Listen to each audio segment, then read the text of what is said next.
Can't get enough of Bigfoot Crossroads? Check out the new Facebook group at facebook.com/groups/Bigfoot Crossroads. And be sure to leave a rating and a comment on whatever platform you're listening to. And follow me on Instagram at Bigfoot Crossroads.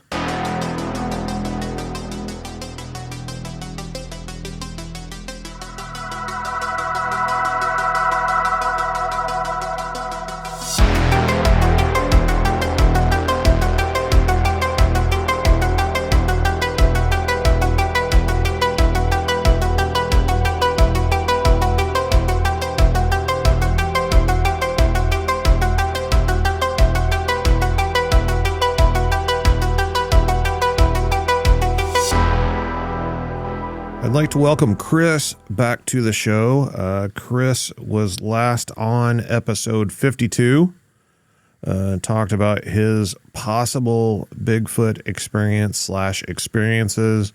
and some paranormal stuff. Chris has had a very active life whenever it comes to paranormal stuff, and a lot of people wanted to hear more about it. They left comments saying that they wanted to hear Chris talking about some more of the paranormal stuff and go a little bit farther in depth with some of the things that he's been involved with.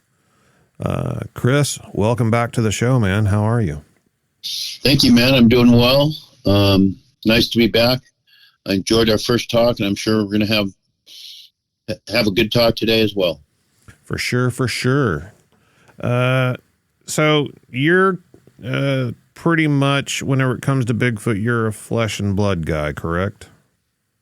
Yes, with an asterisk. Right, got to keep that. Don't want to shut the door, but so I'm an open-minded flesh and blood guy. How about that? Yeah. I get that. But I wanted to get your opinion on some stuff, and it's a subject that's come up recently in my own personal conversations with different people. And I thought that you might be one of the perfect people to talk to about this, due to your paranormal experiences and some of the other stuff that you've encountered. So whenever it comes to Bigfoot, you hear all kinds of stories. I've talked to all different kinds of people who have had, ran the gambit of experiences with Bigfoot, flesh and blood and paranormal claims. So I've kind of compiled a list here that I want to go over. Okay. Because whenever it comes to paranormal claims, you hear a lot of stuff, cloaking and mind speak and, orbs and, certain Native American beliefs said they could put you in sort of a hypnotic state. People have heard them. It's not really paranormal, but people have heard them speaking some sort of language that they can't recognize. People have talked about one of the more recent things in the world of Bigfoot is finding what they call glyphs. You have the classic larger tree formations and limb structures that people have been talking about forever. But now you also have people saying that they're finding basically symbols and stuff made out of small sticks laying on the ground that looks sort of like hieroglyphics or some sort of language using symbols. It's pretty interesting stuff. But let me just go through this list and then we'll talk about it. You've got shape-shifting.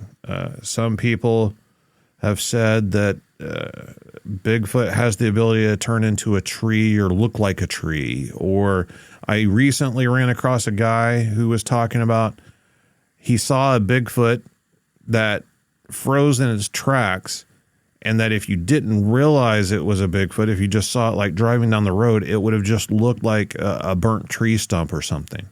But he didn't actually say that he saw it turn into a tree. He just said that it was so still and blended in so well that it would have given the appearance of a tree. Obviously people have seen them eating stuff. There's stories of them kidnapping humans. There's rumors of Bigfoot actually mating and producing offspring with humans. I believe the Albert Ostman story of fame, they kidnapped Albert Ostman and he thought that possibly they wanted him to join their clan or mate with the young female juvenile or something. we've got, stories of them using mind speak and telepathy. We've got, obviously, they're rational and intelligent creatures. We've seen evidence of that. Mm-hmm. They've got free will. They can be both good or evil. Sometimes you run across these very docile, very passive creatures, but then you have other stories that are just horror stories where they're just these raging beasts out to murder us. While they're so intelligent, they don't seem to use fire or anything like that. Their knowledge seems somewhat limited in certain aspects. A lot of people gift them, leave offerings to them. They're known to imitate animals, and even at times people have claimed to hear them calling their own names or sounding like someone they know, impersonating all different kinds of sounds. We know they're found all over the world. People have claimed that they can cloak or disappear at will. They've been associated with orbs and strange lights in the sky and things of that nature. Their mimicking sometimes goes to the extent of it sounds almost like animals talking to one another. People have had dreams about them and said that they've communicated with them in their dreams. And some people even have gone a bit crazy researching this subject. There's, I'm not going to mention any names, but there was a very prominent researcher from Ohio who had a very terrifying encounter with these creatures. A physical encounter, was able to escape with his life because of his research partner being there at the time, I think. And but after that, he was completely different. He would see all sorts of things in his pictures and had a completely different outlook on everything. It just changed him entirely, his whole mental approach to the subject. Now, I say all these things, and all these things have been attributed to Bigfoot, but these are not attributes of Bigfoot, Chris. These are actually attributes of demons. Correct. Kind of weird, man. Kind of weird. I've personally known two different people involved in Bigfoot that I've had, these relationships with through Bigfoot research, who were going down one path and then suddenly did a 180. I mean, instantly called me up and said, Matt, these things are demons. I'm not having anything to do with them ever again. They're ruining my life. They are evil. They are demonic. We are not meant to mess with these things. Yeah. Now, you're somebody who's had experience with demons and evil entities. I mean, what do you think, man? Do you think the similarities are just coincidence? Do you think there's a chance that maybe Bigfoot is some sort of demon? Or maybe demons are imitating Bigfoot and appearing as Bigfoot creatures, and they're actually two separate things? Yeah, that's an interesting concept, that they could be two different things. And if you'd asked me this, several years ago, I would have shut you down halfway through your list and said, come on, they're just oversized monkeys. They're animals. They're, just another species of creature. But it's like anything else, man. It's the same thing we touched on a little bit on UFO incidents to abduction incidents. And to me, it's pretty interesting in a lot of these UFO abductions where people say, in Jesus' name, you have to leave me alone. And all of a sudden the thing stops. Well, same thing to me with Bigfoot. If you look at it, see this subject, when you look at it from a different angle, it's either going to make sense or it's not going to make sense. If I looked at it from an angle of, they're just, they're from the fairy world, that wouldn't make any sense because they're big, giant creatures. But when you think of the attributes of demons, and what they can do, it's a parallel path with Bigfoot sightings. And there's just too much evidence out there for me. That's why I said I'm a flesh and blood believer with an asterisk, because I'm just not sure what that attribute is. But I've just heard too many people talk about, and I mentioned the last time we spoke about the photo that I got from the researcher, where one of them looked solid, the two in front of them looked like they were just dissolving. How do you explain, a trackway in the snow where you have, a quarter mile of tracks and all of a sudden it just stops, and it's a complete open area where they couldn't be, jump or, to jump, to hide their prints or anything in an open snow field. I mean, there's only two conclusions. Either they're going up somehow or they're disappearing somehow. There's no other explanation for it. The same thing with like you said, the mind speak. Demons can do that. The dematerializing, they can do that. They can take on other forms. They can, everything that you said lines up with attributes of demons.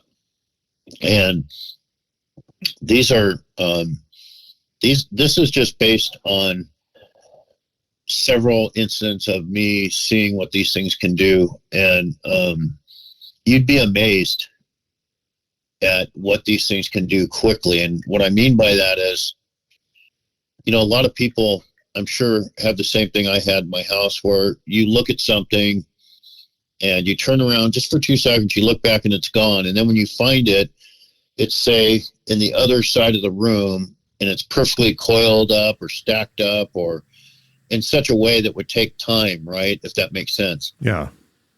And it happens in a microsecond. I don't think these things are limited by time or space or anything else, just because of what I've seen. And real quick, I can tell you about one of the reasons I say that is my office at one of my jobs. Everywhere I've worked, I've had these incidents, and there was something that was broken and missing in my office. There was a little piece of string with this a fish on it. From one of those little fisherman guys, like in the little mini bamboo that people have on their desks. And a friend of mine walked by who was really getting bothered by these things, and I called him over to my office. I stood up, I called him over. When I came back, the string and the little fish were gone. And so I'm looking around on the ground, I'm looking everywhere, and I literally was away from my desk for no more than 3 seconds. And all of a sudden, the guy looks across in the corner of my office and he says, is the thing you're looking for a white string with a little fish on it? And I said, yeah, where is it? And he goes, you better come on my side and look. And then he pointed, and in the corner of my office under a rock, because one of my hobbies is paleontology. And I always have, weird rocks and stuff in my office or whatever I had. And when I looked, you could see in the undercut of this rock was this string and this little fish thing on there from this little statue thing, but it was perfectly coiled up. And it was set there with such precision. And that just blew me away, because how do you do that in 2 seconds? Yeah. So I don't think these things are limited by what you and I think of as time and space, because things happen in a microsecond that are impossible. And I saw this time and time again. So, when someone says, oh, they just, vanished or whatever, that really could be. Now, that's not to say that some people, I think, because their own failings or maybe their own shortcomings in research, kind of fill in the gaps of their own thing by saying, oh, well, it vaporized because I couldn't find any evidence of it, or just simply disappeared. Some of that I take with a grain of salt, only because I think at least when they're in solid form, if you want to describe it that way, I think they're masters of deception and using their environment. Like you mentioned the tree stumps. There was a very famous video of a forester that was filming a bunch of clear cuts. I want to say it was in Oregon or Washington. And he was surveying from a helicopter, and suddenly you could look at the film 10 times, and it looks like you're just looking at a bunch of stumps. And as soon as the helicopter gets over the top of the section, one of the stumps stands up and runs for the tree line. And there's no way you could ever think that was anything but a stump. So a lot of it, I think, is sometimes people will fill in the blanks with stuff that may not be correct. But however, with saying that, I'm not discarding any of that, because I think it's a possibility. And I really think your last comment of maybe there are flesh and blood, Bigfoot out there that we traditionally think are, a species of animal, maybe partially human, I don't know, but a species of animal. And maybe there's a whole nother side of these things that imitate or mimic those, and for some reason, I mean, I've seen demons mimic other things before. Why not Bigfoot? And, why not, people that are out in the forest? And it's like, I don't know a lot about dogmen, but it intrigues me. And I wonder sometimes, what is a dogman? Is it a spinoff? Is it could it be, like you said, some type of an imitation of a Bigfoot creature like that? I mean, who knows? Right. I just recently had Vic Cundiff on the show, host of, Dogman Encounters Radio. Okay. One of the most knowledgeable people on the subject for sure. I'm pretty sure he's talked to more dogman witnesses than anybody on the planet. And a lot of the stuff about dogman is parallel with the stuff involving Bigfoot, especially whenever it comes to the paranormal things. And so I've started really kind of questioning, are we just dealing with cryptids, or is there something else out there imitating cryptids or doing things that we're just attributing to the cryptids? It's hard to say, but there's certainly no rule saying that we're only dealing with one specific thing, or that it's, black and white and not 50 different shades of gray. No pun intended for those perverts out there. But I just thought it was interesting, this list of demonic attributes, how similar it is whenever you start reading them. It sounds like you're talking about Bigfoot claims. Yeah, well, I know the researcher that you and I briefly touched on last time we spoke, that was sending me, photos and information on his research. Almost always, if he went to someone's house, like if the case involved a home, a ranch, a property where there are people dwelling there, I would say at least 80 to 90% of the time, it was accompanied by paranormal events in the home. Poltergeist activity, lights, different weird objects appearing, just similar to the stuff I had in that first house that we discussed last time. A lot of things that were very similar, but they parallel them. And I've heard a lot of, how do you justify or come to terms with, people have gotten plenty of orbs on film out in the woods when they're doing Bigfoot research. It's pitch black. There's no roads. It's not a highway. It's not a road. And you watch, orbs floating around, which usually accompanies then some type of contact or sighting. I mean, I think if you're truly investigating a subject and you don't have a preconceived idea, you have to let the evidence lead you to the conclusion.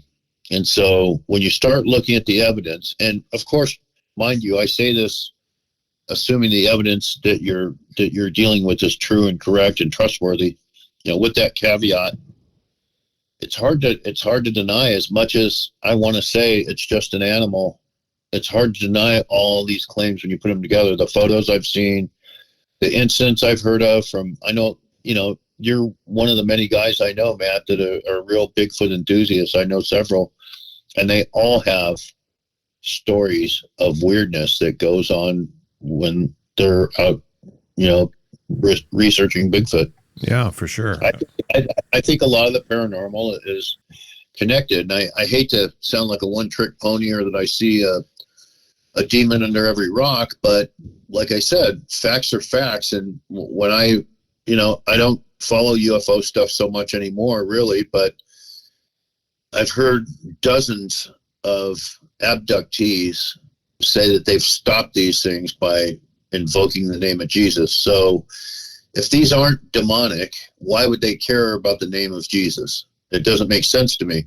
If it has no effect on them, it's like saying, hey, puppy dog, now leave me alone. The word puppy dog isn't going to really affect them. So why would the word Jesus affect them? If they were not demonic, why would they care? So you have to ask yourself, if you're really, trying to get to the bottom of this as an enthusiast, I think you really have to ask yourself these questions and then come to kind of a logical conclusion that the facts are kind of, I look at kind of like a funnel, right?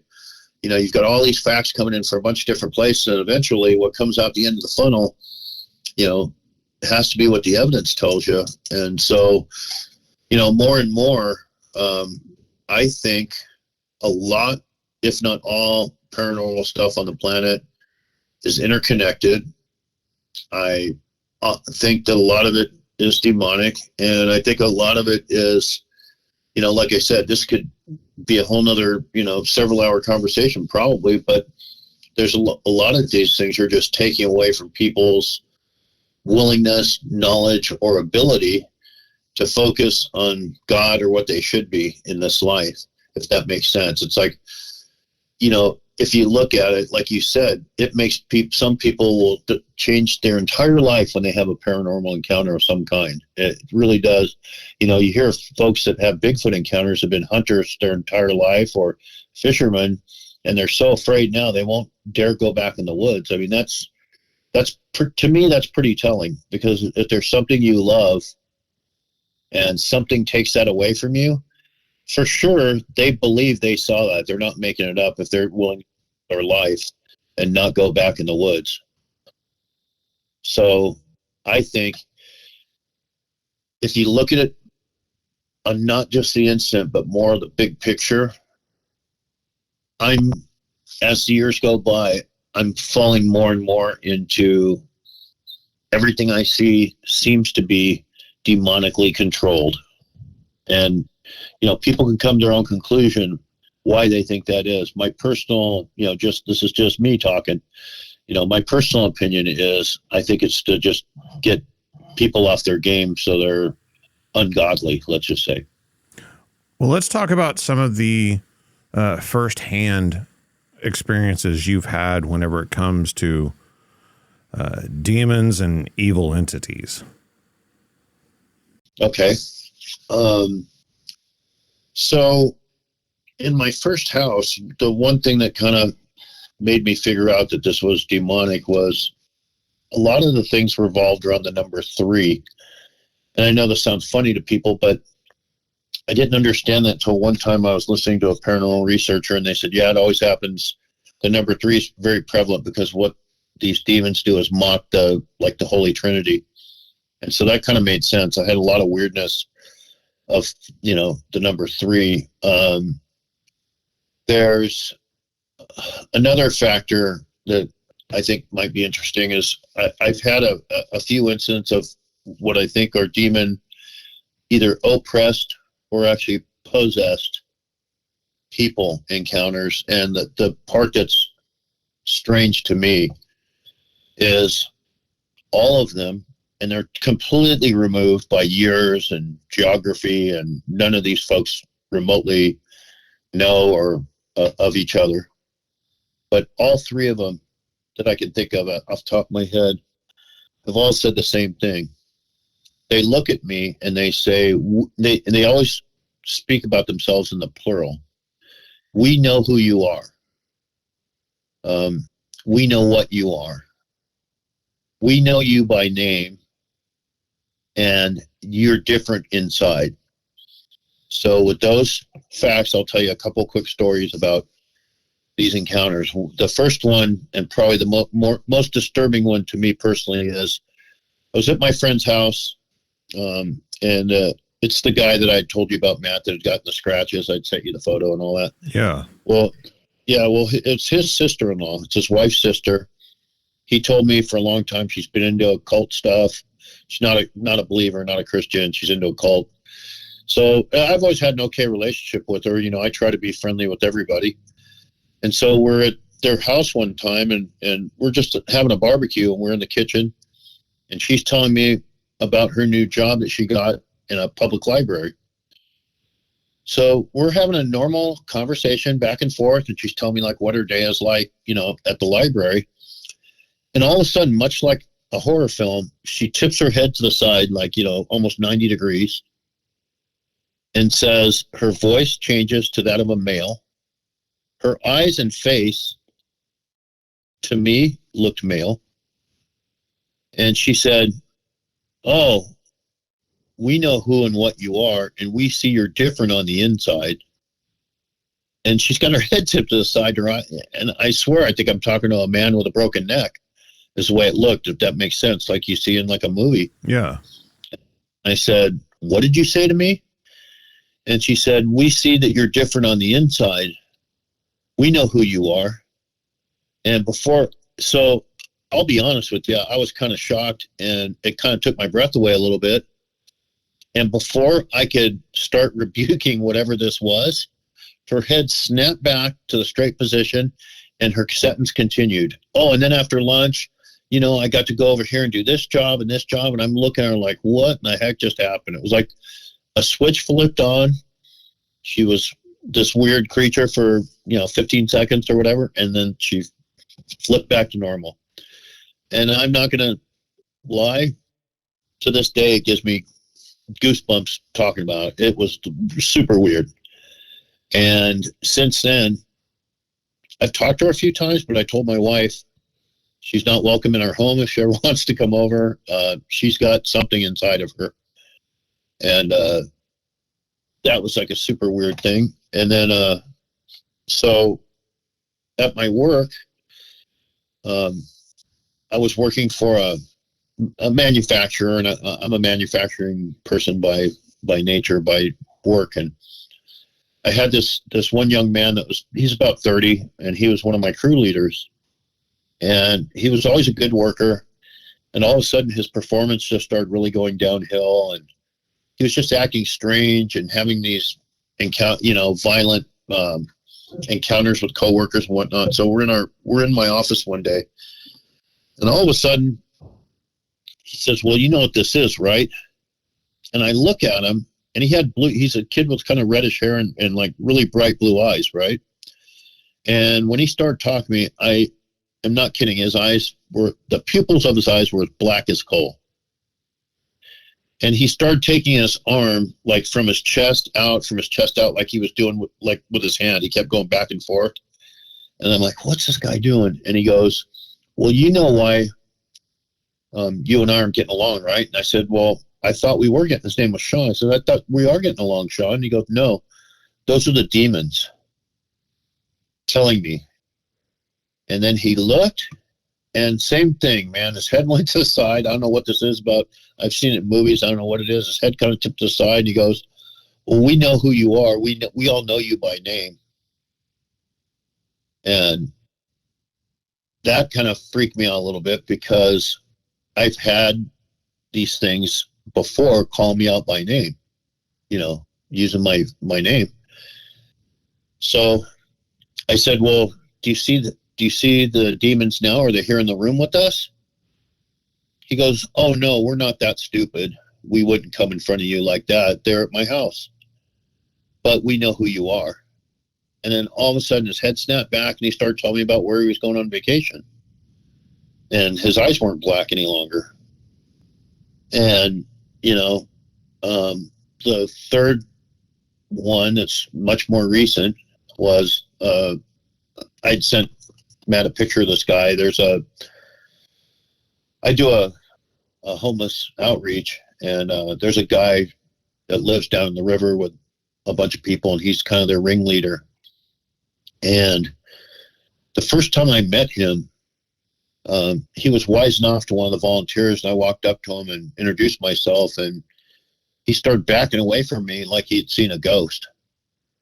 And he started acting really weird, and he started calling me sir, being really polite. And then I said, oh, you must be, I don't want to use his name, but you must be so-and-so that I've heard of. And he looked at me kind of funny, and he goes, oh, yeah, we know who you are. And I just think it's funny, Matt, that they keep I keep hearing this. We know who you are. And after that encounter, I was with an older volunteer, and we're down in like a dry riverbed at this time. So there's just bushes all around us, super thick bushes as we walk down this dry riverbed. And all of a sudden we start hearing this weird screaming coming out of the bushes. And the old guy says, hey, should we go see who that is? And I said, no, we'd best leave that alone, because I could tell it wasn't human. It was coming from an area where there was nobody.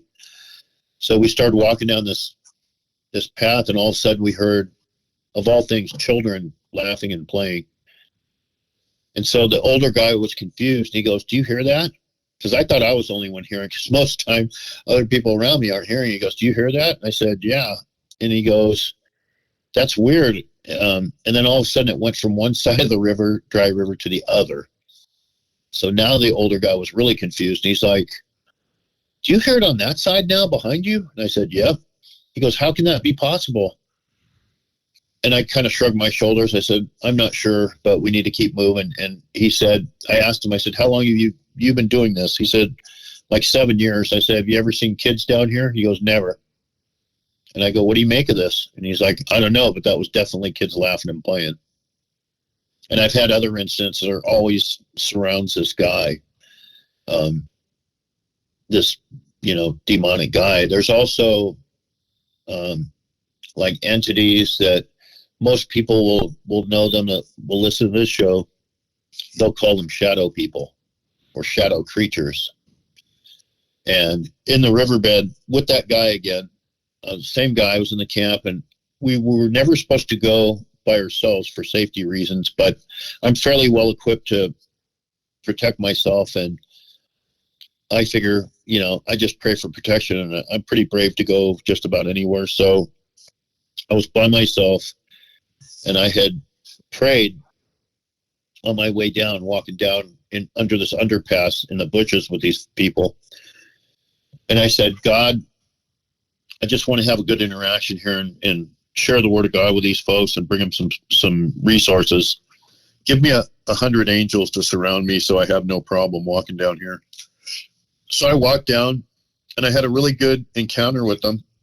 And while I was down there, someone had walked out of the actual riverbed, and I'd given all my resources to this guy in this group. They were my last stop. So I said, hey, go see him, and he'll give you, some water and food and whatnot.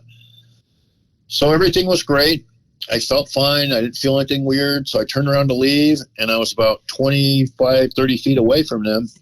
And I saw something out of the corner of my eye, dark, walking up from the riverbed. So my assumption at the time was, oh, this has just got to be another homeless person wanting some, food and water. I'll direct them over here, because I left all the extra over there. And when I turned to look to address the person, it wasn't a person at all. It was about probably a 6'5" guy. Like when I say guy, in a black cloak, you could see that it had a collar and a draping, like someone was wearing like a cloak. Mm-hmm. The head on it was kind of almost rounded diamond shape, almost like I always say like a bishop on a chessboard. And this thing went up to me, and when I looked at it, and it's funny that I recognized detail, but it was leaning forward at the waist, like someone trying to pick a fight. You know what I mean, Matt? Like you're kind of like, yeah, like that tough guy position. Right? Intimidating. Exactly. And I looked at it, and I just laughed at it, and I said, oh, pretty funny. And I actually put my hand in front of me, my finger, and made a circular motion, if that makes sense, parallel to the ground. And I said, oh, can you see my 100 angels around me right now? And when I said that, it recoiled, like it went way back. And I said, be gone before I stick them on you. And it recoiled. It turned into like black smoke. and the wind just blew it away. And I've seen the same, I don't know who or what this is, but I've seen it several times. And I don't know if it's the thing that's, tries to mess with me since I was, 4 years old, but I've seen it outside my home because I think I told you last time when I came here, I kind of asked God for 6 angels, 4, one on each side, top and bottom. And I've seen the same entity. It was on my neighbor's roof while I was out mowing my yard one day. And I don't have a very big yard. It was like middle of the day and I'm mowing it.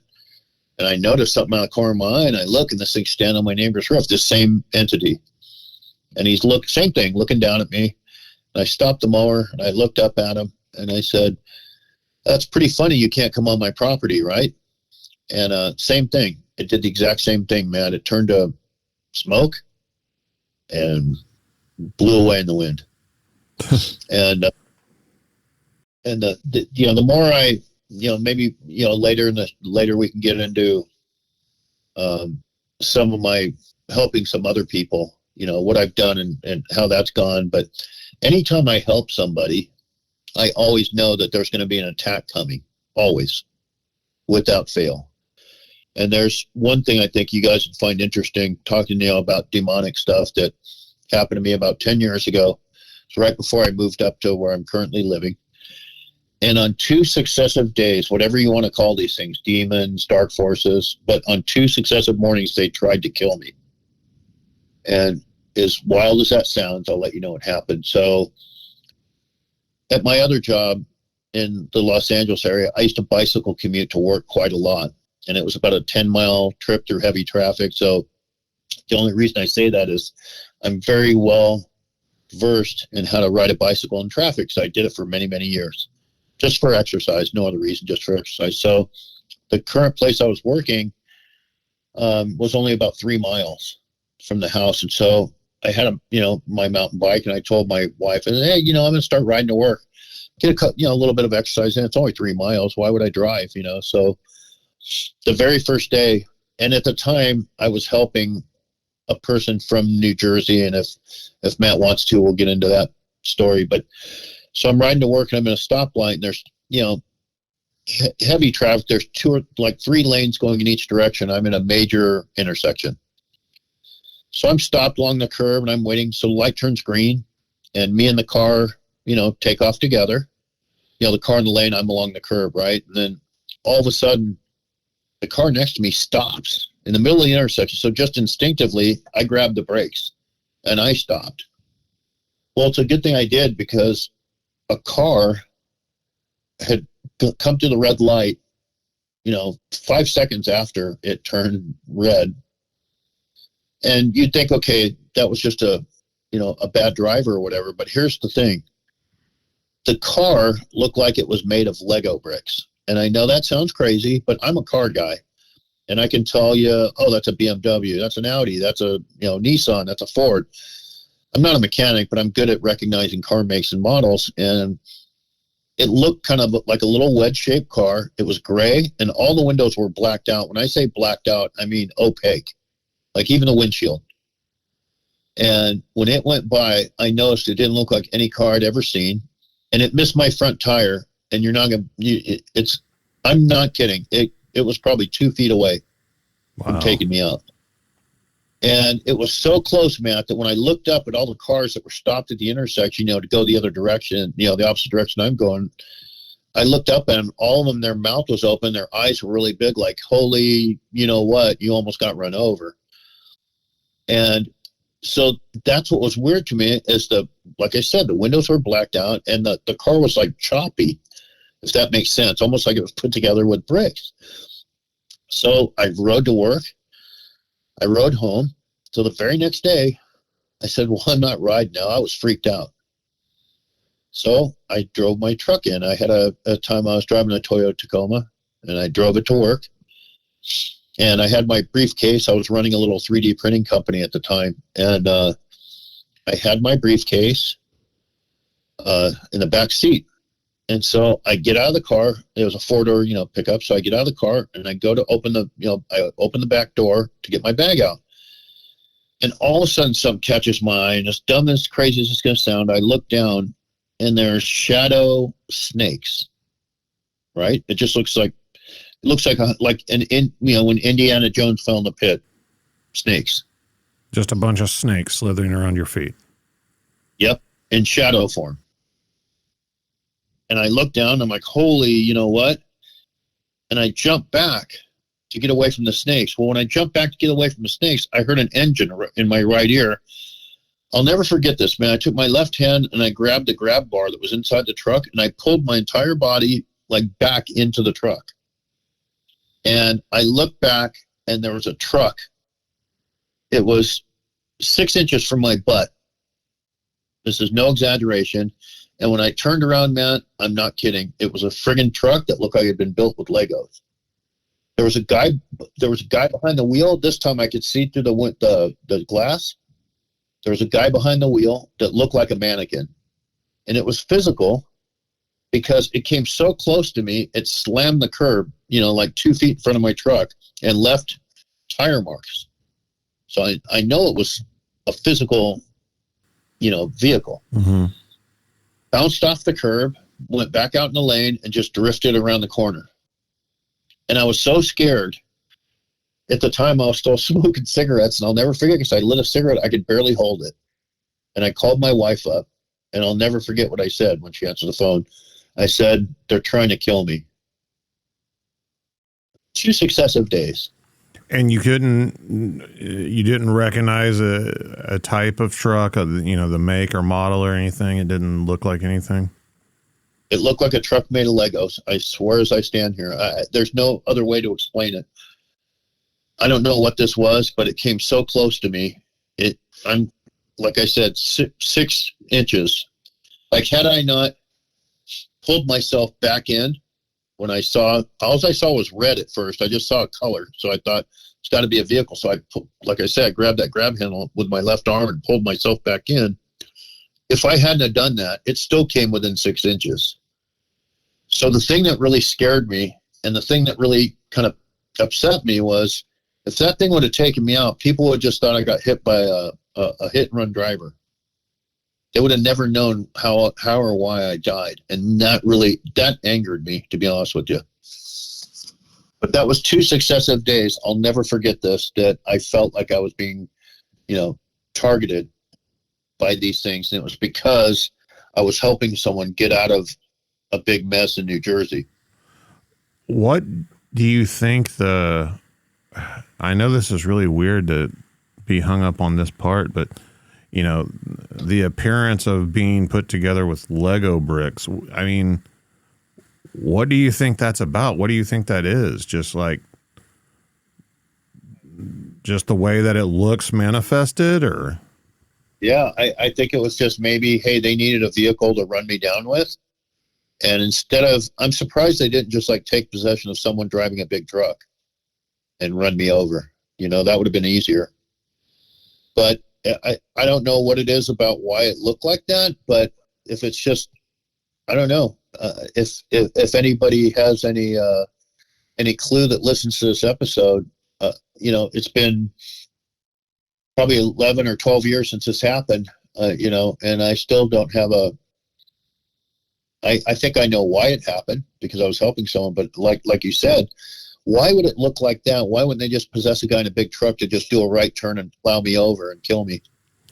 And let me say this, having known you for so long, again, without giving away any information, I can certainly back you up on saying that your cars. I would dare say any car that you looked at, you would be able to tell me what it was for sure. Yeah, I'm pretty confident, and that's the thing. It didn't look like any kind of truck, and I'm a truck guy, so yeah, okay, maybe I might miss a little car, and the little car that almost got me, the closest resemblance is, if you ever remember the Toyota MR2s, remember those little wedge-shaped cars? Yeah. It looked like an MR2 that was made of Lego bricks, basically, and it was silver gray, and the windows were literally opaque black. So weird. No human being could have seen out of the windshield. There's tint they don't make tint like that. It didn't look tinted. It looked like someone did it with a spray can. And like I said, that one was probably even more scarier because I watched that thing go within a couple feet of my front wheel. Like, had I not grabbed the brakes, here again, had I not just grabbed the brakes just because that car next to me did it, I wouldn't be talking to you right now. They would just thought it was a driver that ran a red and got me, and no one would have ever known the paranormal aspect of, oh, this dude just got murdered on purpose. And that's what really bugged me. It angered me because, even to this day that I feel I have a lot of control over this stuff, it still doesn't mean I don't get angry. I mean, you can get attacked in dreams. I mean, how many folks out there that are going to listen to this episode in the comments, talk about some of the horrible dreams you've had. And, demons and Satan in general, they know they'll customize picking on you, knowing what is near and dear to you and what's not. And, I don't want to get into this next subject, but I'll tell you just the pretext, but I won't go into detail. But my father's been passed away now for 10, 11 years now. And I've had dreams where whoever you want to say, Satan or demons, whatever, they've used my father in dreams against me in a demonic way, is all I'll say. So, don't be surprised if, you're doing the right thing and you start getting these attacks. I mean, I won't get into, I won't start preaching and put everybody to sleep, but, scripture says that, you will, it's not a matter if, it's when you will get, affected negatively by these things when you're doing the right thing. And, I really believe that's the motivation, because it never fails. Anytime I'm helping someone, I know if I don't really pray a protection over myself, I'm going to get it. With that being said, let's talk about the situation that was going on at the time of those incidents, where you were helping the person in New Jersey. Yeah. So the person in question is someone that Matt, so you'll be able to, vouch for some of these things here. A nice person that we used to talk to online for many years. And she's the one that we didn't touch upon the details, but when she called me up, she's the one who said, my 17-year-old that won't go to church ever is white as a ghost. He's rocking back and forth in a chair, clutching a Bible, and he's scared to death. Can you please talk to him? So this is another one of those situations where, and before I go down this road, I want to give a little bit of a disclaimer that I'm not into, crystal balls, tarot cards, psychic readings, mediumship, any of this stuff. Everything I do is from a Christian, Christ-believing base. So anything that I see or envision, I've always attributed that to something, a spiritual gift that God has allowed me to do some good to some people, because the only times I've ever used this skill, if you will, is to help someone. So I just want to lay that out there before I get into it, because I don't want to mislead people into thinking, hey, let's go buy a Ouija board and have some fun. No, don't do that.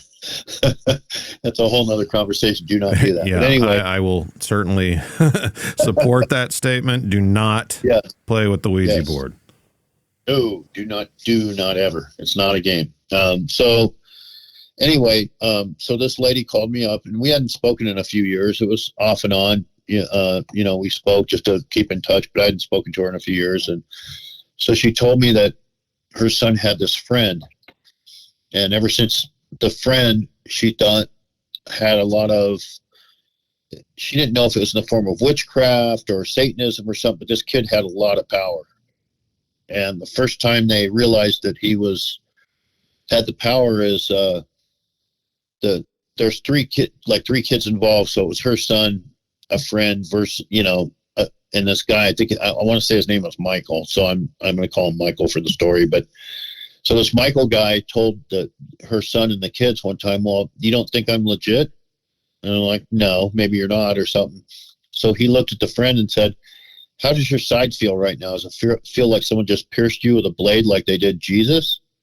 And all of a sudden the kid just started grabbing the side and like flopping around on the ground. And then she looked at her son and said, "Oh, how's that nose bleed?" And he goes, "What are you talking about? My nose isn't bleeding." And before he got the words out, his nose started gushing blood. So I'm not sure where this kid was getting his power from, but it seemed that he had, some power. And so she said, "Well, you talk to my son on the phone." So when she put him on the phone, I started getting the way this works. Like Matt had told you guys a story last time about how I was able to tell him about some paranormal activity in his house that I couldn't have possibly known. I've never been to Matt's house, but I was able to pick out detail. And I get a vision. It's almost like a movie screen. And I don't try to do it. It just, as I'm talking to people, it's happening. So I'm getting a lot of, information as this kid's talking to me. And I said, well, first and foremost, stop smoking weed and get drunk. And the kid goes, how do you know I'm doing that? And I said, well, I just know. So if you're under the influence of any kind of alcohol or drugs of any kind, prescription or whatever, it opens yourself up to demonic influences. And that's advice I give anybody. So I told him that. He started becoming amazed because I knew these things. And then I said, I was just start repeating what I was seeing in my head. And I said, "Oh, tell your female friend, do not go with this guy down to the lake. That will end poorly." And the kid was freaking out. He's like, "How did you know? He just asked my, like a buddy, female buddy, if she wanted to go to the lake," all stuff. So all these things start piling up. And then I got a vision of this kid of a baseball diamond up the hill from her house. And this kid he'd be in the bushes watching them whenever they came and went. So I said, "Do you happen to have a baseball field up the hill from you?" And he said, "Yeah." And I said, "Well, that's where he's watching you come and go. Do you find it weird that he knows when you come home, he calls you, or when you're leaving or whatever?" He goes, "Yeah, that is weird." So I told him that's how he was doing it. So I started giving him skills as to how to fight back with this kid. And most of them are just easy, being in the Word of, being more in the Word of God, and, just praying to God for protection before you go out. Just stop hanging out with this kid altogether. So he was able to do that. And then I told him, it was in the fall, and I told him, "Don't go out for Halloween." He said, "Why not?" I go, "Just don't." So he didn't heed my advice. He went out for Halloween. He called me a couple days after Halloween and said, "Man, were you ever right about Halloween?" I said, "What do you mean?" He says, "Well, my friends and I went to this party." He goes, "Even though you told me I shouldn't go out, I did. We went to a party," and he goes, "Suddenly I started feeling really weird about a half an hour after I got there. So I told my friends, let's go." So we all left. And he said about, a half an hour after we left, some guy came in and shot a couple people at the party. So he goes, "Thank goodness we weren't there. Thank you for the advice." And he kind of started believing it. But so while this was happening, the lady that Matt and I know was going on vacation, and she raised prize like German Shepherd dogs. And all of a sudden, some weird stuff started happening to her. And I said, "Have you seen a shadow person in your house just watching you?" She goes, "Yeah, how'd you know?" And I said, "Well, it's from this kid again." So I gave her some skills. And then this part of the story is pretty sad, because she said when she came back from vacation, her dog died the same day she came back or whatever. And I don't know why the vet didn't do an autopsy, or she wasn't sure how the dog died. But in talking to her, like I said, I started seeing these pictures, and I saw something in a pile of gravel in her backyard. I've never been to her house. So I said, I'm just going to call her Barbara for the sake of this story. And I said, "Hey, Barbara, do you have a pile of gravel in your backyard?" She said, "Well, yeah, as a matter of fact, I do." And I said, "I hate to say this because I know what you're going to find, but you need to dig. You need to dig under that, right in the center. You need to dig under it." So she digs down a few seconds, and then all of a sudden she comes back to the phone and she's crying. And I said, "What'd you find?" She goes, "A block of rat poison wrapped in bacon." And I said, "Yeah, someone poisoned your dog. Dog didn't die of natural cause. Someone poisoned it." So then, on top of all this, I said, do you back up to like a national forest or a bunch of trees?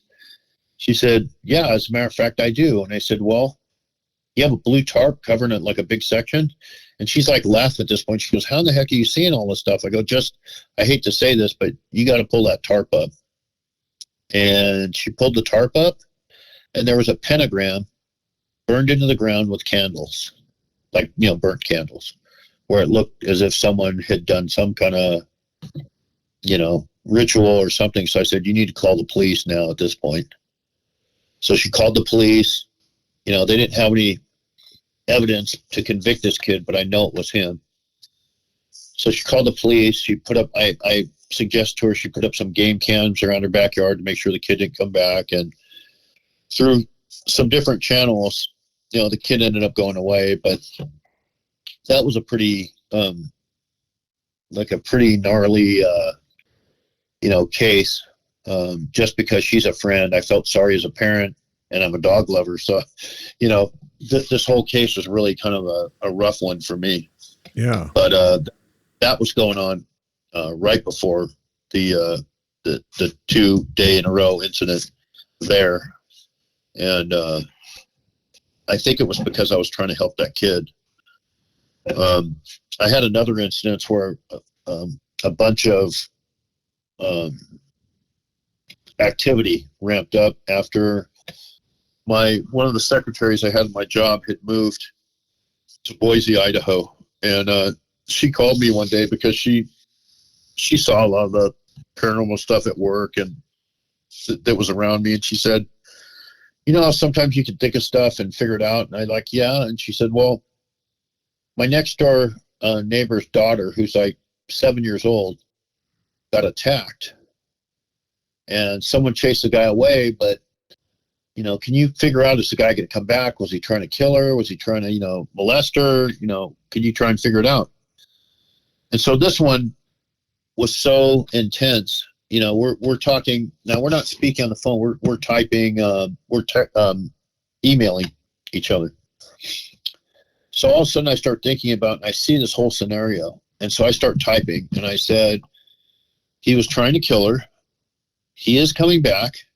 And then I saw a little girl walking down a canal, and I saw this guy coming behind her. And I said, and I'm literally typing in red now in block letters saying, OMG, please tell the girl, stay out of the canal. And the secretary, she said, oh my goodness, there's a canal that runs right by her house, and we've told her a couple times not to use it as a shortcut because some of the kids in the neighborhood use it as a shortcut. I said, well, tell her not to, because this guy, that's his in and out of your neighborhood is this canal. So I'm telling her, I'm like an emergency, like DEFCON. I'm smashing the keys. I'm like, please call her mother now. Tell her not to, And then I said, I can even tell you what the guy looks like. She goes, really? And I go, yeah, he's a guy in his 30s. He's got red hair. He has a red goatee, and he wears eyeglasses. I said, tell the police that's who they're looking for. And please warn the mother, like, as soon as you get done with me here, go next door or wherever she lives and tell her, keep her kid out of that canal. So not much time passes, 4 days, maybe 5 days. And now she calls me up. She sends me an email and says, call me. So I call her, and she says, you're not going to believe what happened. And I said, what happened? She goes, they caught the guy. And I said, really? And I go, they caught him in the canal, right? She goes, yep. The police, the mother told the police what you said. So they staked out the canal and caught him right when he was going up to the little girl's house. They waited till he went on their property, and then they nabbed him. She goes, you're not going to believe this. She goes, you better be sitting down, because I'm going to email you. They put the dude's photo in the newspaper. She says, you better be sitting down, because you ain't going to believe it when I send it to you. I said, okay. She sent it to me, Matt. Guess what? Red hair, goatee, glasses, the exact dude I'd seen. Wow. Yeah. So her neighbor actually sent me a letter, saying, oh, thank you so much. You saved my daughter's life. And I corrected her. And I said, well, thank you for the compliment, but no, God saved your child's life. I was just happened to be there to help. But that was a pretty wild story that I'm still in contact with my old secretary from time to time, and she'll bring it up every once in a while. And so, I try to use those things, for the benefit of others. I try to help people, because when I was going through all that stuff, for 45 years or so, I was a victim. And so the reason I try to tell people my story, and I tell them how they can, kind of defend themselves against this stuff, is because I wish someone would have helped me, because I was like the man without a country. Churches were disinterested. They, like I said in the previous thing, I called a lot of churches, and I didn't get any help, from the churches or whatever. And even to this day, I'm still seeing stuff almost on a weekly basis. I was out a week ago, Saturday. I go out on Saturdays doing homeless work. And there's a homeless center, and it's got a real dark cloud over it. It's got a real weird energy. And anytime I go on the premises, I pray before and after just to make sure. And it's surrounded by these big trees. And the other day, I was done with the ministry. I'd packed my truck up, because I'm doing it on the streets. I'd packed my truck up, and I was talking to one of the guys that helps me volunteer. And I'm talking to him, and something catches my eye up in the tree. And I see a creature that could only come out of like a comic book or something. It's huge. And I'm watching it like stair step down this tree, like it's jumping from limb to limb. The trees, I'm talking a huge tree. It's like probably a 50-foot elm tree or something. And this thing's jumping from branch to branch, and it hits the ground and looks at me. And I'm like, holy, you know what? Now, had it taken a step toward me, I would have stepped around the guy I was talking to get between him and whatever this thing is. But when it hit the ground, and I think they're kind of surprised I can see them a lot of times. And when we locked eyes, and it dissipated. But it was one of the most grotesque looking creatures that I've ever seen.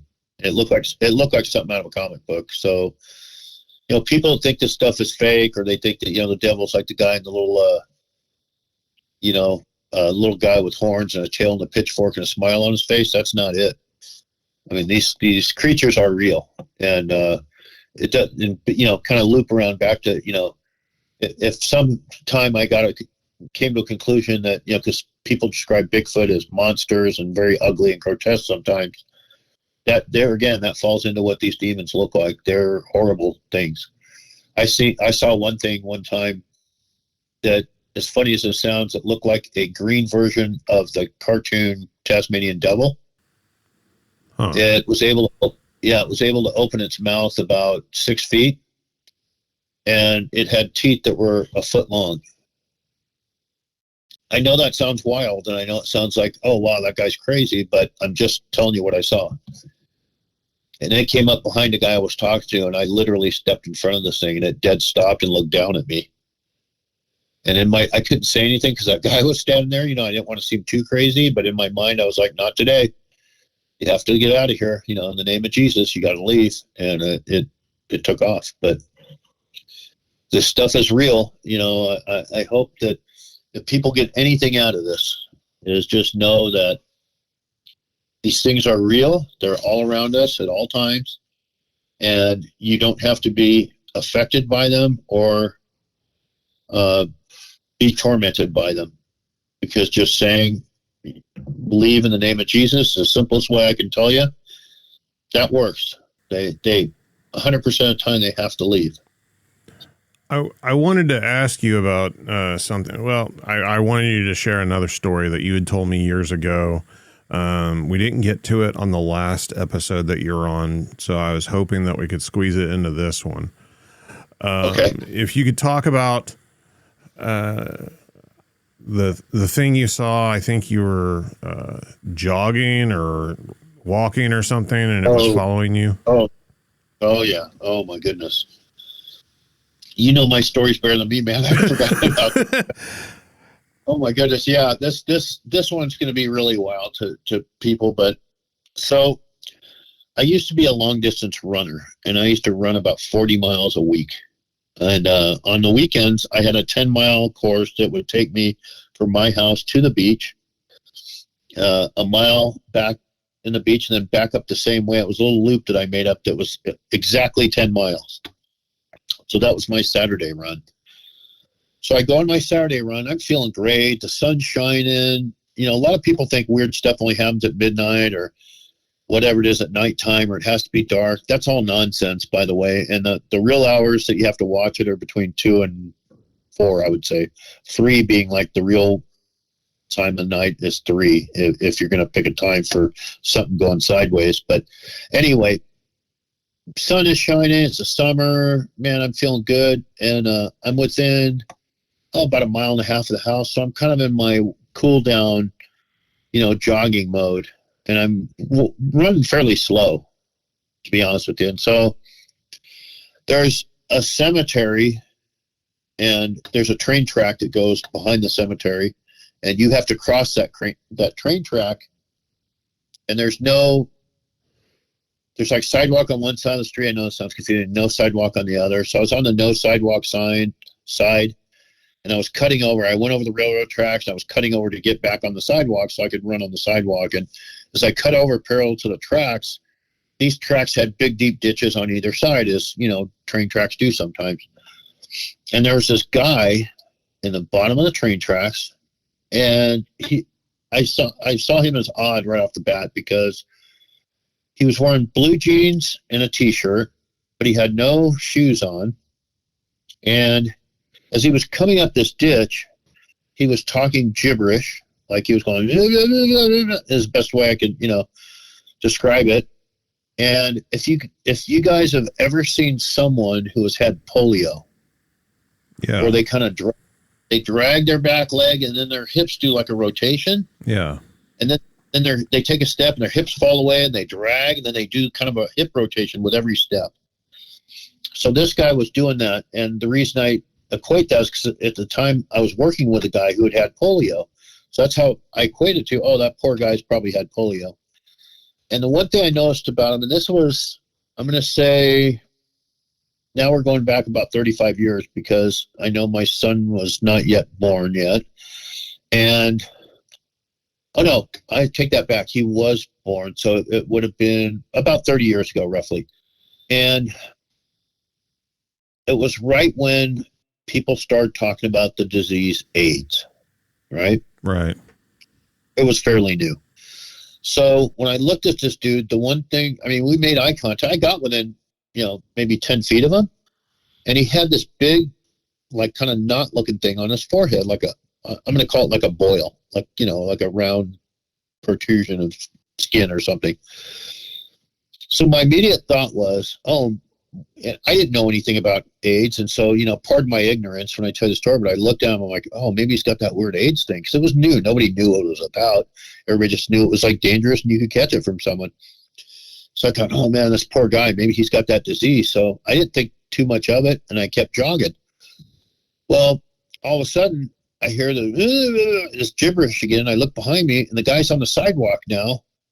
And he's still fairly ways behind me, but now he's dragging his leg still a little bit, but he's not doing the hip rotation like he was. And I thought, man, that's odd. How the heck does that change, that quick? That's really weird.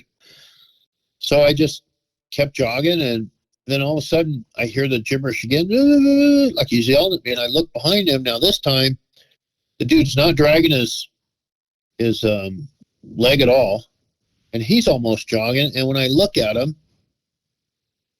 all the skin, he was Caucasian looking, like, what an average Caucasian white guy would look like. But now I look at him and his skin is like a couple shades of red. It's like, what the heck? Now, how far behind you is he? Because like you're jogging at the time. Is he like keeping up with you or gaining on you? Well, at first he wasn't, but now he is. He's like, now he's at this point he's probably still 20 feet behind me. However, he's now moving at my pace. So I'm thinking, how in the heck can this guy be changing how he walks? And when I look at him, his skin is red, and I notice that now he's got a few of these bubble things on his arms that he didn't have before, and he wasn't red. So I'm thinking, what the heck? So now I'm not too proud to say it. I'm a little scared now. Yeah. So I pick up my pace a little bit. Now I pick up my pace. Now the last time I turn around and look, he's gibberish at me. He's running at a perfect gait like I am. He has no more impediment. And the last time I turned around and looked at him, Matt, he was within 10 feet of me going full speed.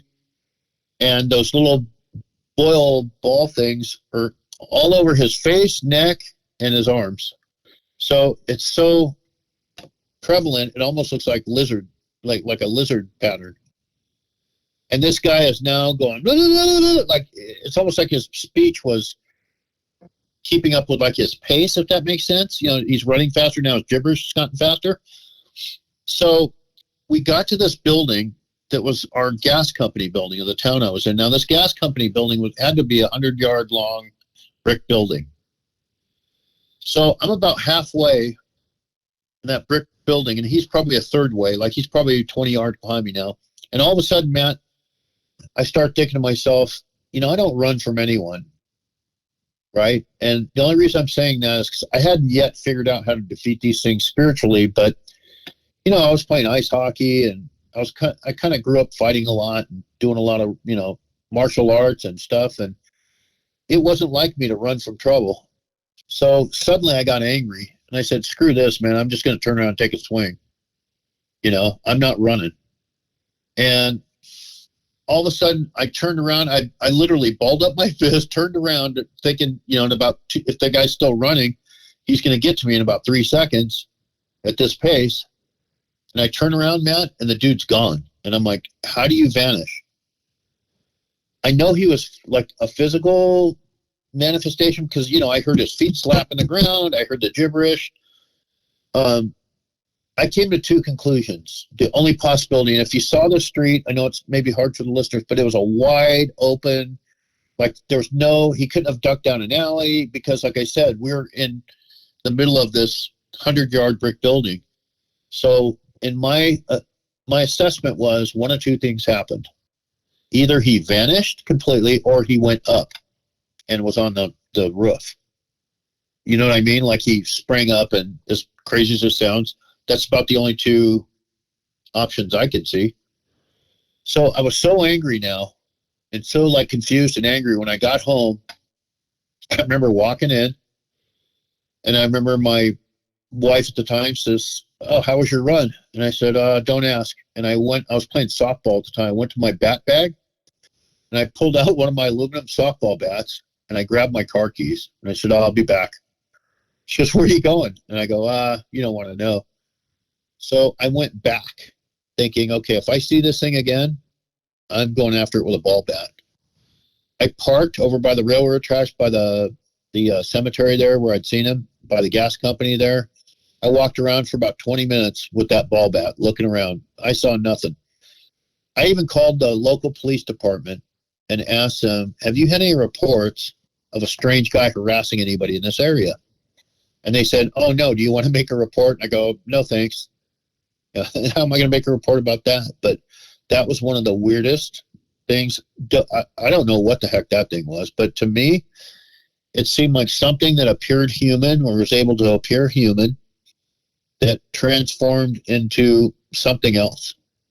And like I said, the balls were so prevalent all over his arms and face and neck, it made him look like a red reptile. It's so weird. I mean, yeah, I couldn't make this up if I was on, LSD or something. No, I remember the first time you told me. Yeah, I'm sure the story's the exact same because I swear I remember it like it was yesterday. That was one of the weirdest things I'd ever seen. That and I saw a stick man one time that was kind of weird too, but that was a whole other. A stick man. A stick man. So I'm in my second house and I had a motorhome at the time. And I was inside my motorhome getting ready for a trip like the next week or something. And I was cleaning the interior or doing something. And I noticed something out of the corner of my eye, walk down the sidewalk, the windshield of said RV. So I thought, well, when it gets to the door, you know how the RV doors, have the little screen door open. I had the door open because it was a hot day. And I thought, I'll see whoever this is when they walk by the door and I'll say hi. Maybe it's a neighbor. is what my thought was. So I was just looking for it for no other reason, just to, if it was a neighbor, say, hey, neighbor. So I just saw it out of the corner of my eye, so I didn't know really who or what it was. So it never like made it to the door, so that tells me, oh, well, whoever it was must have stopped in my driveway. So I go to the door and I lean out and I look, and I promise this is what I saw. I saw a friggin' stick man. It was a circle, a torso, 2 arms and 2 legs, but just like black lines. And I looked, I'm like, what in the, what am I seeing here? What the heck? Well, here again, I think this thing was surprised I could see it. And I'm not kidding, Matt. I watched this thing jump from the ground to the top of my roof in one bound. It looked back at me and then ran over the arch, the arch of the roof, like it ran towards the backyard. And I just freaked out. I jumped out of that RV and ran to the backyard. I had my side gate open. I ran to the backyard as fast as I could run. And, of course, there was nothing there. I don't know where it went. But, yeah, Stickman. I mean, did it look like it was made out of flesh? No, it was just black lines. Just black lines. How big was it? I would say it wasn't quite like adult, like kid size, like maybe 4 foot. Like it didn't look like a, human adult size, but it looked like, a kid or a teenager size probably. But yeah, a stick man. I've never seen anything like that since. But these things come in all shapes and sizes. I mean, I looked at if there is a next show, we can do an hour on just my workplaces. But at one of my workplaces, one of the weirder things, I worked for one of my jobs. I was working as a supervisor for a bakery, and we had bakery racks that, when they weren't used, were stacked in the back of this building. So a human being couldn't walk through them, if that makes sense. All the racks are stacked there, hundreds of them. And I was talking to a guy one time, and usually if, usually if, that area wasn't in use, that it would be dark. So it was kind of dark. It was very lowly lit. And I was talking to a guy, and all of a sudden something caught my eye in the midst of all these racks. And it looked like, have you ever seen those people that put on those bodysuits where you just see the outline of their head and their body, and there's no, definition, obviously? Yeah. So it looked like someone in a white one of those, but no arms, just a torso and a head. And it looked like it was covered in white fur. And I'm looking at this thing going, what in the heck is this? And as I make eye contact with it, it goes back into the ground, but it goes like a snake, like it goes like in an S, like it I don't know what the term is for that. Like it kind of wiggles in an S shape back down into the ground. Hold on a second. Yeah. So what you just described to me sounds an awfully lot like what's referred to as the Fresno Nightcrawler. Have you heard of that? I've heard the term, and is that the rake-like thing? Or is it different? So it started out as a viral video on the internet. I believe the video was a hoax. I don't know that for a fact.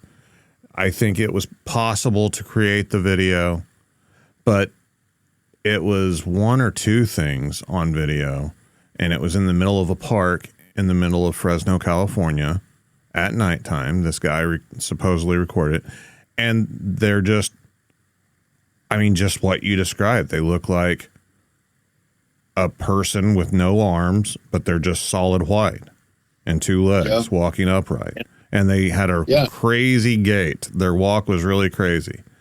And other people supposedly have seen them. And it's a pretty popular cryptid, especially with the younger folks who are just really into cryptids and all the obscure ones. It's definitely one of the more obscure ones. But I've never heard you talk about it and just like, I mean, I'm familiar obviously with your old job site and everything. It's not like a retail bakery. It's a commercial bakery. It's a huge facility. Right. It's not, Be clear about that. We put out literally millions of loaves a week of bread. But it's interesting that it's in California, and what you're describing sounds like the Fresno Nightcrawler. I'm about 1.5 to 2 hours from Fresno, from where I'm sitting right now. Wow. So I'm not all that far, but that was one of the more stranger things I had seen.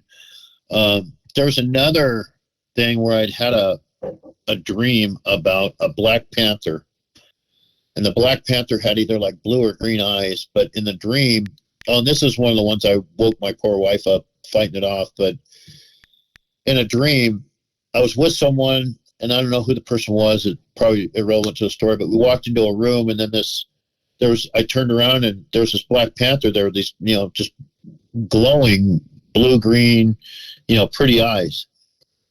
And all of a sudden, in the dream, I looked at it, and I said, I know who and what you are. And the thing changed, morphed from a panther to a man.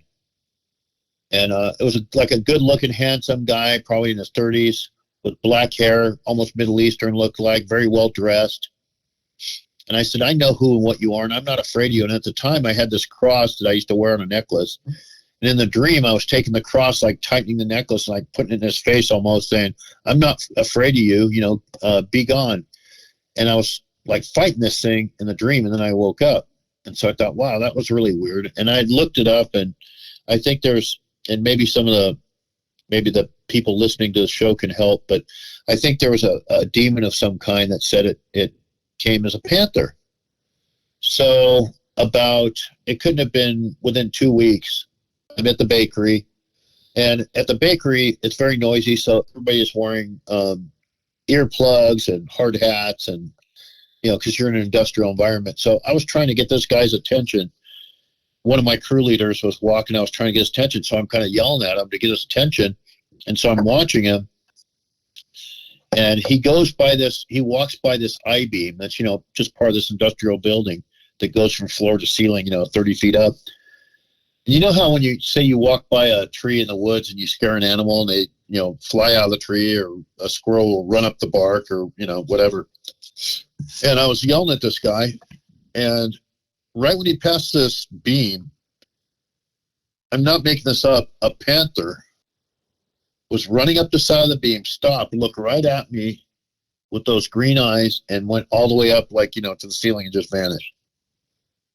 Now, if someone can explain that to me, I'd love to have an explanation. I have no idea what that means. But I know that was what I had seen in my dream just a few days prior. I don't have an explanation. No, I don't either. There's a lot of things I've seen that I don't have any explanation for. Yeah, like a whole nother show, we can talk about house number 2 and some of my jobs. Yeah. There's some of the wildest stories, like the bakery for some reason was super haunted. And so I'll just share one that I think you guys will find interesting. And it's funny now, haha, so, wasn't happening to me, but we were having all these incidents where people were threatening to quit if I made them go to certain areas of the bakery, because people were getting pushed, pulled, things were flying around. So one day, our bakery is divided into production, which is making the dough and turning it into bread, and packaging, which after all the bread is baked, it has to go in a bag, and it gets those little, the little clips that go on a bread.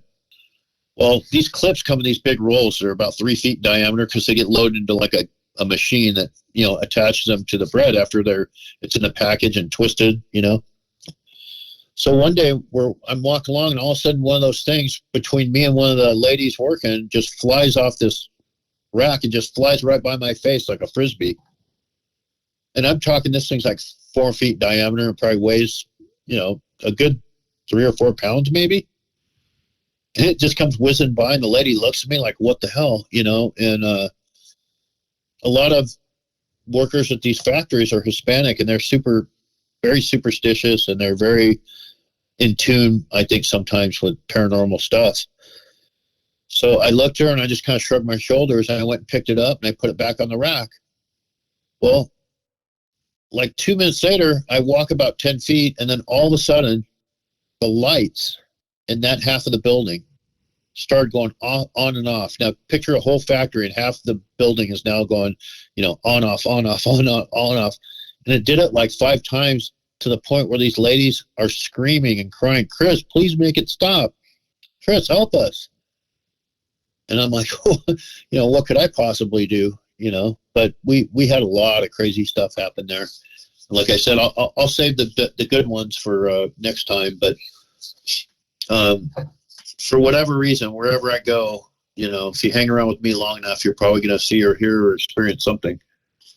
After our last episode, not too long after that, you called me. Something interesting had happened. And then it kind of snowballed into a little bit more than that. Could you tell that story about the homeless woman you prayed with? Oh, yeah. I don't mind telling you her name. Her name is Kim.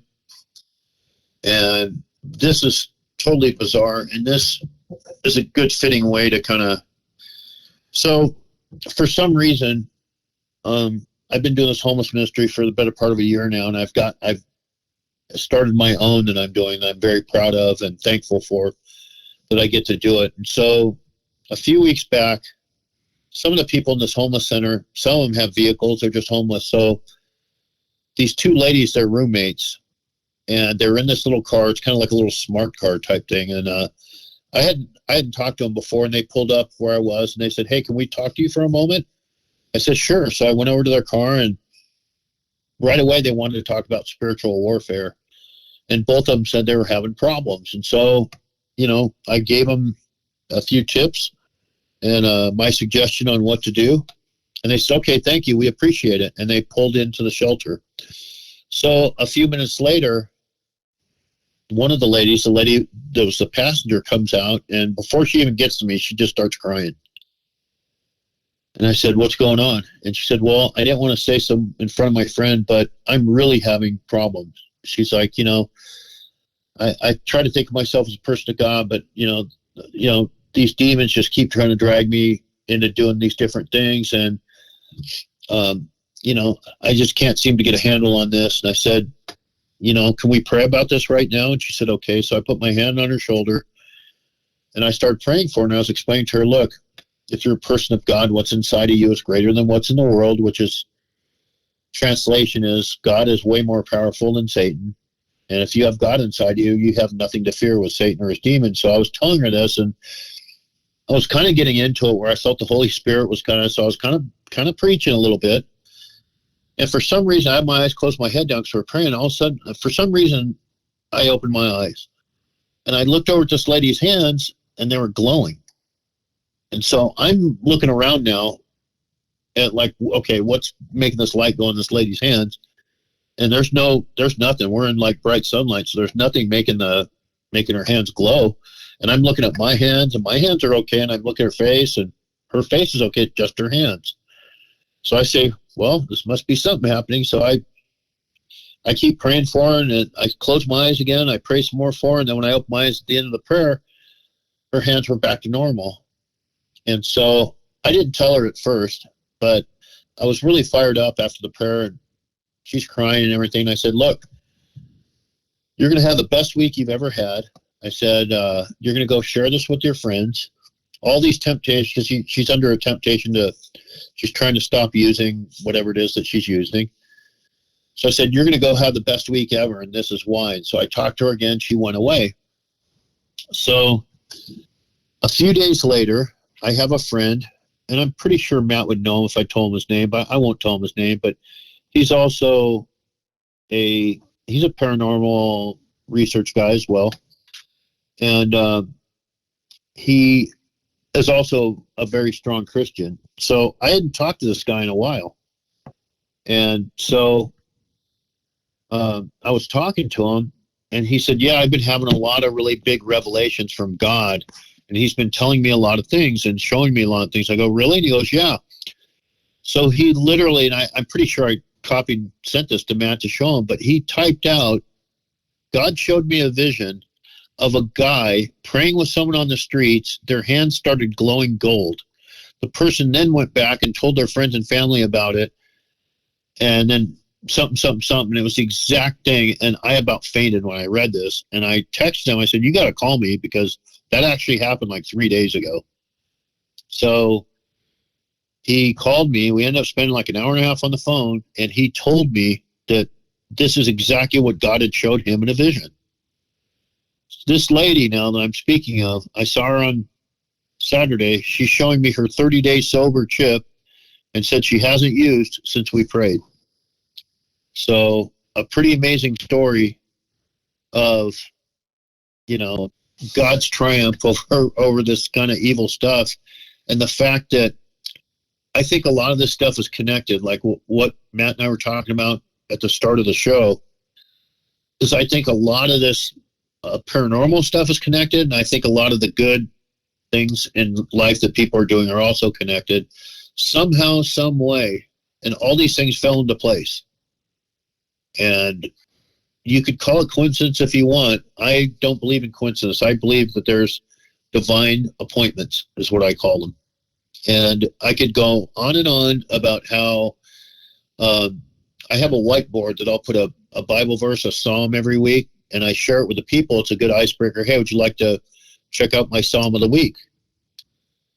Every single time someone or another will look at that, and it'll bring some kind of an emotional response.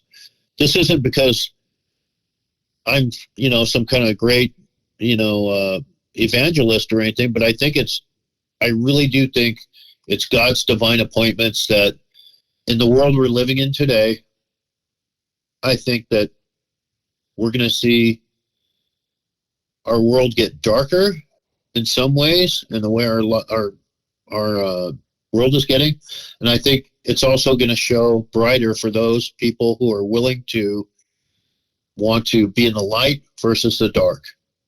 And I'm pretty sure because every single week that I go out, someone talks to me about spiritual warfare. It doesn't fail. I never bring it up. For some reason, they look at me and they say, well, it seems like you know about this. Can you help me? There's another lady real quick. She almost got kicked out of the shelter because she was burning sage in her room. And I said, why are you burning sage in your room? She said, well, I was trying to get rid of the evil spirits. I said, you're inviting them in by burning sage. Don't do it. So those of you that think that's helping clear out spirits in your house, whatever, I'm sorry to say you've been misinformed. It actually does the opposite. So please don't do that.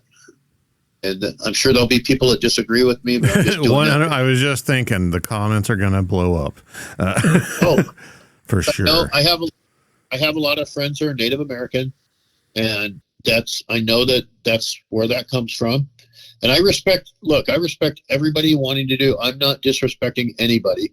But I know there'll be people that disagree with me, and that's okay. But just from my experience, I find that when people have done that, it's made their situation worse. So that was just last week. I've yet to check in with her. I'll probably see her tomorrow or Saturday. But next time we get together, I can let you know how she's doing. But she's having some really horrible issues, and it's a combination of the way the world's going. There's obviously some drug addiction going on there, and mental illness mixed in. But there's also a very high probability that a lot of these folks are also having some spiritual issues. And that's just based on my lifetime of experience with this stuff, that's just what I see. And so, I try to give people the best advice I can give them. And so, like I said, no disrespect from folks that want to do the sage, but from my point of view, I think it makes things worse in all the situations I've seen people do it. Well, I mean, anytime you're talking about matters of faith and belief, especially obviously this episode had a lot of talk of God and, Christian beliefs, for lack of a better term. And it's not meant to offend anyone or tell somebody necessarily that, if you don't believe this, you can't take anything away from it. Right. Obviously, we're sharing information, we're sharing events and experiences. And, If somebody can gain something from that in a positive way, that's fantastic. If not, enjoy the entertainment at least. I can say from my own personal standpoint, after the incident happened with the lady that you were praying with whose hands started glowing, you called me and you asked me if it was something I had ever heard of people glowing. And yeah. I mean, it hit me like a ton of bricks, man. I got emotional. I started tearing up. I mean, I in my own personal life, I'm dealing with a lot of health issues. I'm going through a lot of stuff. And I had a personal experience involving that very thing whenever I was very young. That was one of the first spiritual events that happened in my life. So it hit close to home. And nobody, I would challenge anybody to find someone in my life that knew about that. So there was absolutely, of course, no way that you could have known about it. And just the fact that you randomly called me and asked me if I knew anything about it, I mean, I think that happened for a reason. I also think all of this stuff is connected. I agree with you 100%. I think different stories are put out there for a reason. You feel compelled to tell a story, and then someone out there listening happens to hear it who needs it at the time. I was contacted by a listener after our last show. I hadn't told you this. I don't want to give away too much information. I don't have their permission to, say who they are or where they live or anything. But This individual contacted me. They were listening to your episode, and they said, I couldn't believe what I was hearing. I had an incident at my home where a crow was in my house. Yeah. Suddenly, no way it could have gotten in. There's no openings. It wasn't in there before. The house is completely sealed. This individual's house, It was a very small home, It's like the dead of winter, I think they said. There was like snow on the ground and everything, and then there was just no way for this bird to get in, and they heard a commotion, and they walked in the room, and there it was. And they were eventually able to get it out, but they just couldn't believe that they were hearing you share the same exact experience, on the show. Yeah. And like I said, I think there's a vast connection that maybe even as humans, we just can't wrap our head around, and maybe someday we will know. But I think positive stuff, like I'll just call it the things of light, are connected, like the glowing hands and my friend having the vision and being connected to you personally. That's an absolute connection to me. That's not a random event. It's a divine appointment. The same thing on the dark stuff. I think someday we're going to find that UFOs, cryptids, demons, they're all connected.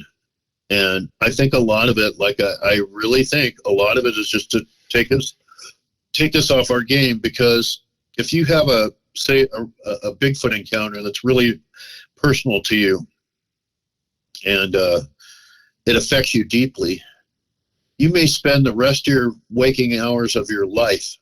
Matt, we've heard this from friends of ours who've done this. They pretty much, that's the only thing they think of now. They eat, sleep, and whatever it is, Bigfoot, or eat, sleep, UFO, or eat, sleep, ghost hunt, fill in the blanks. And to me, if you're doing that, you're not spending enough time in the worrying about God and having a relationship with God, and maybe being in the Word, or having a relationship with folks at church, if you go to church or whatever. It's a 24-hour day. How much time do we give to God or good things in our life? Or even your family and your friends and your job, and the list goes on and on. And I really think that the dark stuff, if I had to wrap it up in a box, I think a lot of those dark things or those weird paranormal events are meant to disrupt, to mess with your faith, to disrupt you and get you off your game. And I think all those good things that happen are things that are meant to try and bring you back to a focus of let's worry about light and not dark. As much stuff that goes on in my life, I was that guy, Matt. For many, many years, I was obsessed with it because I was being tormented. And then when I figured out how to battle back, I became obsessed with helping people through it, which isn't necessarily a bad thing, but it took up a lot of my time and energy. Now, this is just me talking. I've taken my hand off the wheel, let God steer the ship. And if there's opportunity for me to help someone, or an opportunity like it to come on your show and possibly help someone that's having a hard time, that's awesome. I'll do it. It's not my, I don't obsess about it anymore. It just becomes a part of my life, not my life, if that makes sense. And to that point, I'm more than willing, man, if any of your listeners want to contact you and they're having an ongoing problem that they feel they could really use help on, I'm absolutely volunteering to help out anybody that needs help. If you want to contact Matt, and he could pass on your information to me, and if there's something I can do to help, I'm glad to do it, because I wish I would have had someone helping me for those 45 or so years where I felt like I was just a constant victim of all this stuff. Chris, thank you again for coming on and sharing your experiences and your wisdom whenever it pertains to these matters, sir.